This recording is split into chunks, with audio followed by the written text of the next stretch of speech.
Hello and good evening. It is a Friday night and you are watching Newsplus. Thank you so much for making the time and for joining us. My name is Faith Nyaude. Here are the stories making headlines tonight.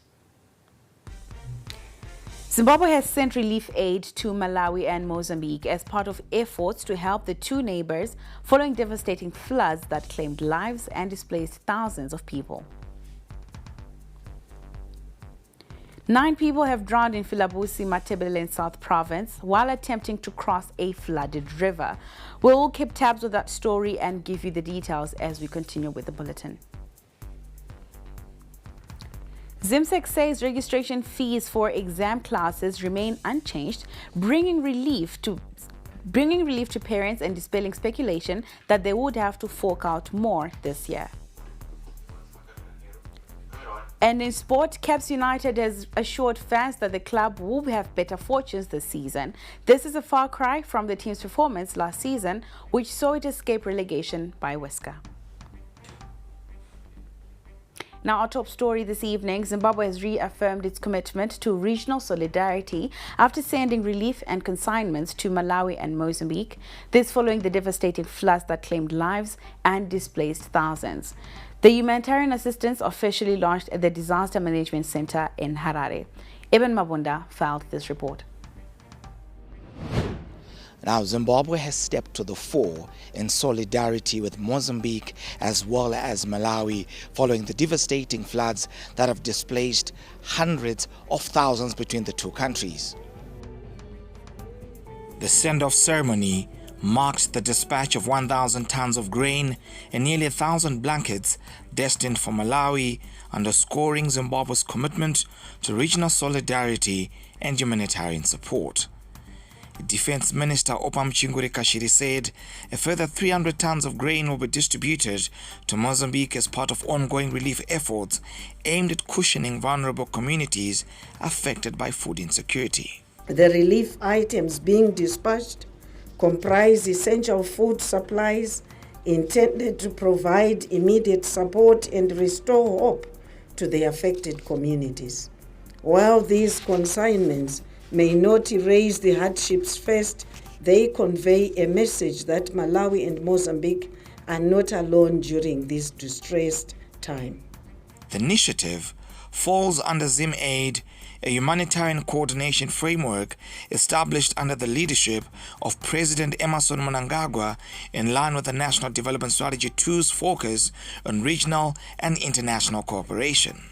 The dispatch comes after 2 helicopters were also deployed earlier to assist with search and rescue operations in Mozambique. The floods affected several provinces and districts in the two countries, resulting in loss of life, destruction of property, displacement of over 600,000 people, and disruption of agricultural activities. Minister Mchinguri Kashiri says climate change has become a major threat multiplier, worsening disasters across the region. ZimAid was founded to coordinate our humanitarian assistance across the region and beyond, which aligns with his National Development Strategy Goal number 2 on promoting regional and international cooperation. Ladies and gentlemen, today we once again affirm our commitment to the African spirit of Ubuntu, which compels us to stand with our neighbors in their hour of need. I am reliably informed that floods affected several provinces and districts, resulting in loss of lives, livelihoods, property, displacement of families, as well as disruption of agricultural production. Receiving diplomats commended Zimbabwe for the timely intervention. So this assistance that has been given by the Republic of Zimbabwe will go a long way in assisting the people in Malawi in alleviating this problem. Local Government Minister Daniel Garwe hailed the collective efforts by ministries, private sector players, faith-based organizations, and transport operators who mobilized resources and logistics. Allow me to extend my gratitude to government, ministries, departments and agencies, the business community, faith-based organizations and individuals for the splendid job exhibited in the mobilization and donation of humanitarian relief in the form of food and non-food items. Beyond emergency response, Zimbabwe remains committed to strengthening disaster preparedness, climate resilience, and sustainable development in line with NDS2 priorities. As the consignments make their way to Malawi and Mozambique, Zimbabwe's message is clear that in times of crisis, African unity, compassion, and cooperation must prevail. This a demonstration of brotherhood as Zimbabwe extends its hand to Mozambique and Malawi. Reporting for ZTN Prime, I'm Eben Mabunda, Zimbabwe's capital, Harare. Now, 9 people died in Filabusi on Thursday night when a Toyota Noah vehicle they were traveling in was swept away while attempting to cross a flooded Changamutope River in the Mukula area. Now, according to the police, at around 10 p.m., the driver of the vehicle stopped and disembarked to assess the water level, leaving the keys in the ignition. One of the passengers drove the vehicle into the flooded bridge, where it was swept away and submerged, trapping all occupants. Bodies of the victims were retrieved this morning with the assistance of the community. Now, 2 of the victims have been identified, while the efforts to identify others are still ongoing. Finance and Economic Development Minister Professor Mthuli Ncube says Zimbabwe's vast critical minerals continue to attract very strong global attention, with recent engagements at the World Economic Forum opening doors for new markets and investment partnerships. Global investors remain keen on Zimbabwe's platinum group metals, lithium and rare earth minerals, key drivers of the green energy transition. So we want to drive the agenda for establishing an infrastructure finance platform for the region. We want to drive that agenda forward. So we want to meet the next general advantage ministers of finance to really dive deeper into those key issues, among other issues, of course, regarding regional integration. I was also able to share that one of the outstanding issues regarding Zimbabwe's compliance with the SADC macroeconomic convergence criteria, we converged on budget deficits, on the current account position, the level of debt, and so forth. But what was still remaining was the level of inflation. Now, with Zimbabwe moving to much lower levels of inflation. Now, in some education news, Bulawayo St. Bernard's High School has become the first school in the city to benefit from the government's digital literacy rollout program as authorities intensify efforts to equip learners with critical 21st century digital skills. The program is aimed at promoting the innovative use of digital technologies in schools in line with the government's Education 5.0 model, which places emphasis on innovation, industrialization, and problem solving. Deputy Minister of Information, Communication Technology, Postal and Courier Services, Dingumuzi Puti, commended St. Bernard's High School for being trailblazers in digital literacy. We have disciplines wide. If you are doing humanities, social sciences, there's nothing wrong with that. It's very good, actually. We need that. We will never totally let go. City will start by history, English, divinity, for purposes of studying law, for purposes of studying this and that. But you should know, as you go further, let's float. Try to converge somewhere with technology. Still on digital literacy, the government is ramping up its digital inclusion strategy to ensure no one is left behind in the artificial intelligence revolution by partnering with private players. This is after the Ministry of Skills Audit and Development. Now, this Friday, they signed a memorandum of understanding with technology firm RoboCoda for a pilot project to develop digital and artificial intelligence skills among young people in the high-density and rural areas. Permanent Secretary in the Ministry, Rudo Chitiga, described the initiative as a strategic investment in human capital designed to equip learners with the digital skills required in a rapidly evolving global economy. This is why, in order for us to implement our mandate properly, we have partnered with RoboCoda who will bring in their technical expertise, their outreach expertise to work with us in providing the digital literacy and competency that is required for people to work, not just in terms of working in your current job today. Robocorda Zimbabwe Chief Executive Roy Nyati said the MOU marks a shift from policy to action through structured collaboration focused on youth empowerment, digital inclusion, and enterprise development. He said the initiative supports Zimbabwe's vision of an innovative-led, inclusive, and digitally empowered economy with young people at the center of national transformation. The development of tech that is localized, that suits our people, the problems that suits our own environments.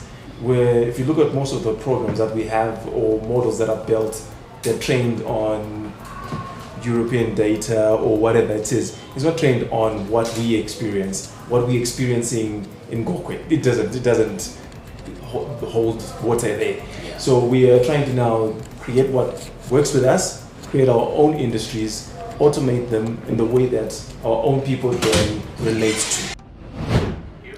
Now, while we're still talking everything education, the Zimbabwe School Examination Council has clarified on the registration fees, saying they still remain unchanged from the previous years. The unchanged fees apply to candidates that are sitting for examinations at government schools, private schools and colleges as preparations for the 2026 examination cycle gather pace. Now, according to the Council, June 2026 examination fees are pegged at $24 per subject for ordinary level and $48 per subject for advanced level after factoring in factoring in government's 55% subsidy. However, candidates that are sitting for the June examinations are not eligible for the 55% government subsidy, as the sittings are meant for those rewriting or supplementing subjects. Our correspondent Ian Jakata spoke to the ZIMSEC spokesperson earlier. The Zimbabwe School Examinations Council has released the June ordinary and advanced level examination fees for 2026. Parents and guardians are implored to note that the fees have not been changed from previous years. They still remain the same. June examinations are set by candidates who are rewriting or supplementing their subjects, meaning they would have already qualified for the subsidy of 55% that is offered by the government in the earlier session that they would have written. Therefore, for the June examinations, candidates do not qualify for the 55% subsidy and are eligible to pay full examination fees. The examination fees for June 2026 for ordinary level are $24 per subject.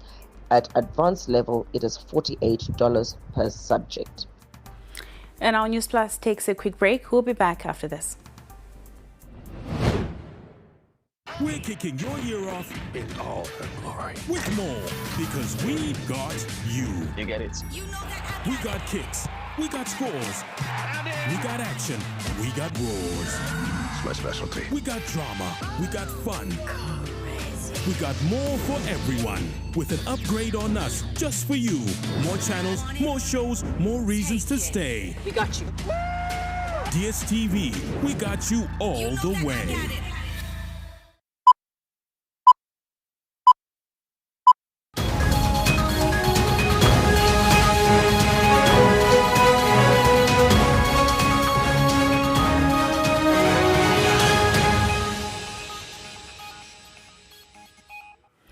Welcome back. You are still watching Newsplus. Thank you so much for staying with us. Now, the Organization of Women in International Trade, OIT Zimbabwe, in partnership with the University of Southampton and the University of Zimbabwe, is hosting a two-day workshop to help women-led businesses understand the risks related to climate change. This comes at a time when climate change is increasingly threatening the survival of small and medium enterprises, with women-led businesses being the most vulnerable. Erratic rainfall patterns, prolonged droughts and flooding are increasingly disrupting business operations, damaging infrastructure and interrupting supply chains for small enterprises across the country. Experts warn that without climate adaptation measures, repeated weather shocks could wipe out incomes, particularly for women-led businesses with limited capacity to recover. For us to reverse these effects of climate change, we need to make sure that everyone or the world is net zero by 2050, so that we avoid the worst effects of climate change. Because what we are seeing now is only the beginning. Beyond agriculture, climate-related damage to roads and buildings is also affecting the movement of goods, increasing costs and limiting access to markets for small businesses. But if you look at other business, obviously if there is too much rain, it destroys the buildings. It destroys the roads infrastructure. So if they want to transport their goods somewhere, they can't do that because of global warming. Despite the growing risks, there is a rising interest among small and medium enterprises to better understand how climate change affects their businesses and what can be done to mitigate the impact. Zimbabwe now has its first businesses approved under the Science-Based Targets Initiative for achieving net zero emissions, showing that some small enterprises are willing to take part and take the leap and adopt climate-resilient practices. So this Saturday, we are meeting 70 SMEs. Then next Saturday, we are also meeting another 70. We were supposed to meet about 120, but obviously there was overwhelming demand. So we ended up with 140. Experts say following the net zero path could help small businesses protect their profits, safeguard livelihoods, and remain competitive in a changing climate. Reporting for ZTN Prime, I'm Faith Nyaude. Now, government has warned traditional leaders over the recurring cases of illegal sale of communal land, warning that perpetrators will face the full wrath of the law. These offenses attract fines of up to $1,500 and a mandatory sentence of about 5 years. Permanent Secretary in the Ministry of Lands, Professor Obet Jiri, warned traditional leaders to stop unauthorized transactions and work closely with rural district councils to ensure that land is allocated legally. Deals which happen, as I've indicated, around Boromonzi, Domboshawa, Seke, and other areas close to the major cities are not allowed. So those people that get land from those places must know that it's not legal. Secondly, there is a process if you want to get into the city and get to be part of a town, to get a residential stand. It is not through buying communal land. It is through a proper process of urban expansion that is regulated by the Ministry of Local Government. So if you are not going to get a residential property through the local authority and you get it through somebody else who is not a local authority, it means that it is illegal. Now, in other news, while Victoria Falls remains Zimbabwe's flagship tourism attraction, destinations like the Eastern Highlands are emerging as key complements. From the World's View in Nyanga, our reporter explores how Manicaland is helping to offer visitors a more complete Zimbabwean tourism experience. Now I'm seated 2,248 meters above sea level at a place called World View in one of Zimbabwe's finest gems in the Eastern Highlands, Nyanga. High above the clouds, World's View lives up to its name. Perched on a granite outcrop overlooking Troutback, the site offers a stunning 270-degree panorama of Nyanga's rolling mountains and valleys. This is the highest point in Zimbabwe accessible by road.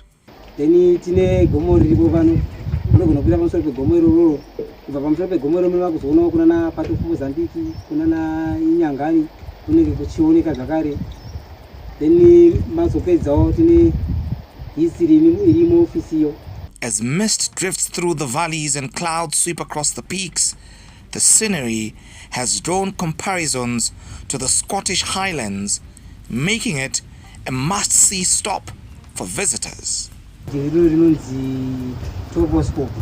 unokwanisa kuratidzawo madistance enzvimbo dzakasiyana-siyana tichibva pano kuenda kune nzvimbo dzese dziri mbuilding inori.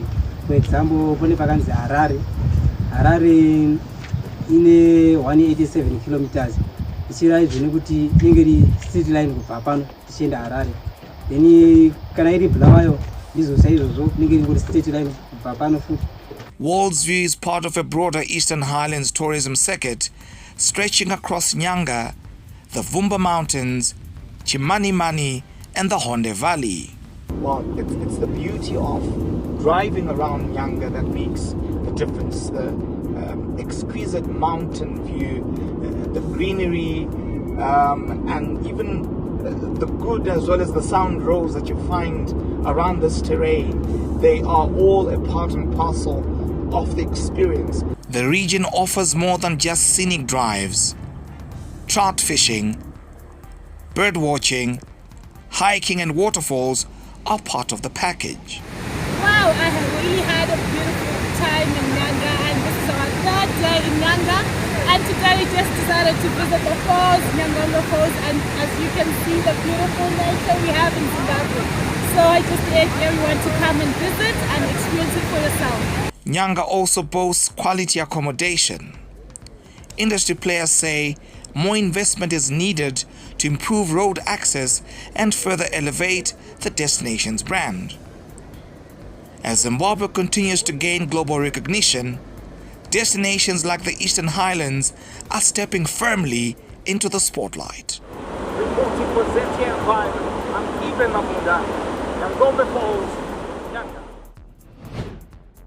Now, still with tourism, religious tourism takes center stage once again as renowned televangelist and Omega 5 Ministries founder Johnson Suleiman is expected in the country next month for a two-day event at City Sports Center in Harare on the 10th and 11th of February.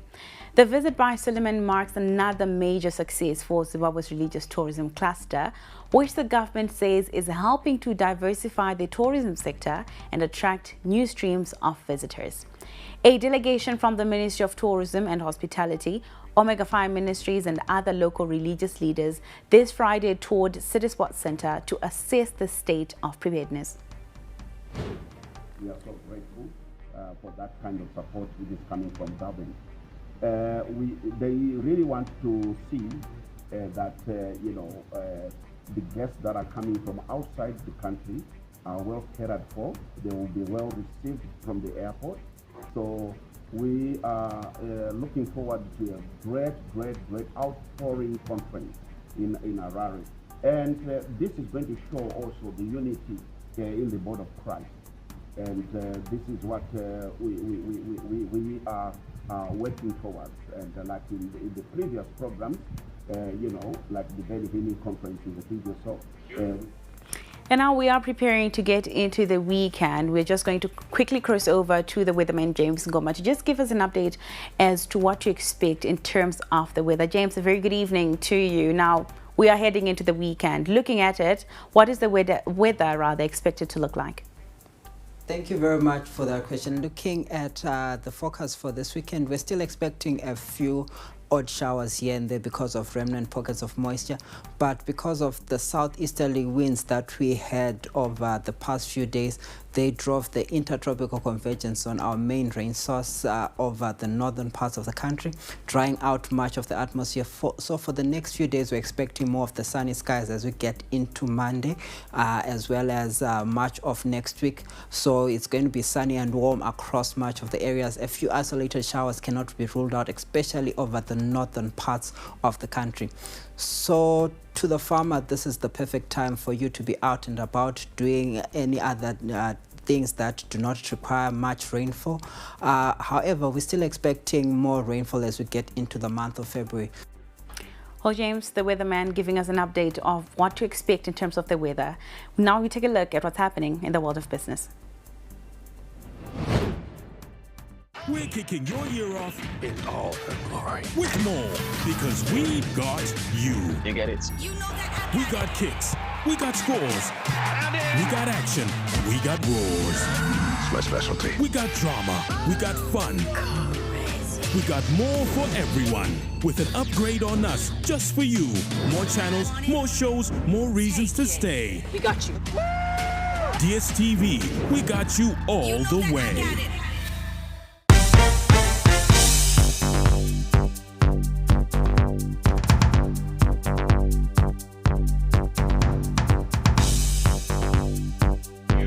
Well, welcome back. You are still watching Newsplus. Thank you so much for staying with us. Now we take a look at what's happening in the world of business.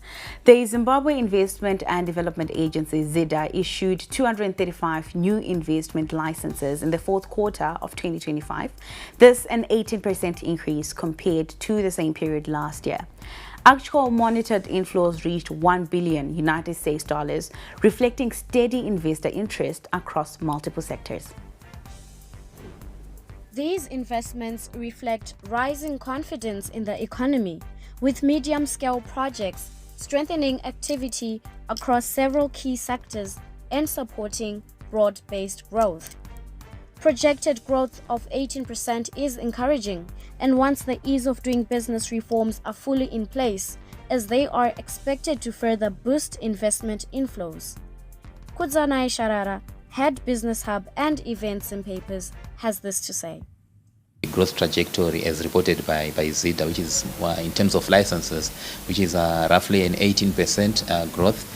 It is encouraging. It's also encouraging because recently government instituted the ease and cost of doing business reforms, and we believe that once those are in place, once they are legalized, it would also continue to boost our numbers in terms of investments. Verified investment inflows reached $1 billion United States dollars, marking a 31% increase since 2022 and signaling steady momentum in capital commitments.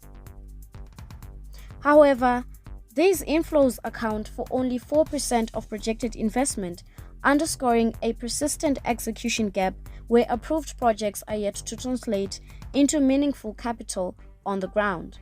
Economist Andrew Magudu has this to say. Actual monitored inflows of 1.55 billion represent a 31% realization rate, while cumulative progress since 2022 stands at just 4% of projected investment, and this highlights a... And now for some sporting action.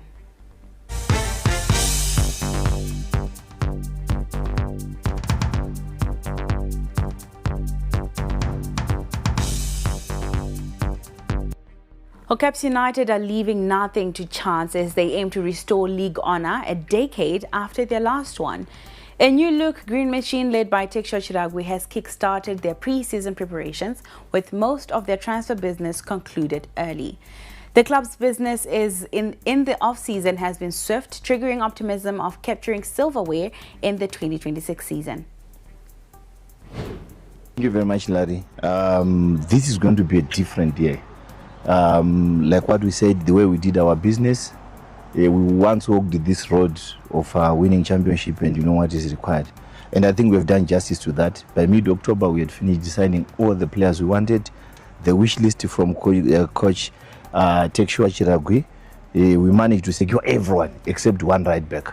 So we are very happy, and this is going to be a different year where we are going to be challenging for the championship. And we are Caps United. I know every year when we get into the battle, it's about fighting for the honours because of our status. We are Caps United. We are one of the oldest clubs in this country, and we just have to do justice and bring back the smiles to our fans. This year, our fans, they should be celebrating, and it's high time that we go back to the podium. So we're excited. We're excited with the way we've done business. And with that, we conclude Friday's bulletin. Thank you so much for joining us. My name is Faith Nyawade. Good evening and enjoy the rest of your weekend.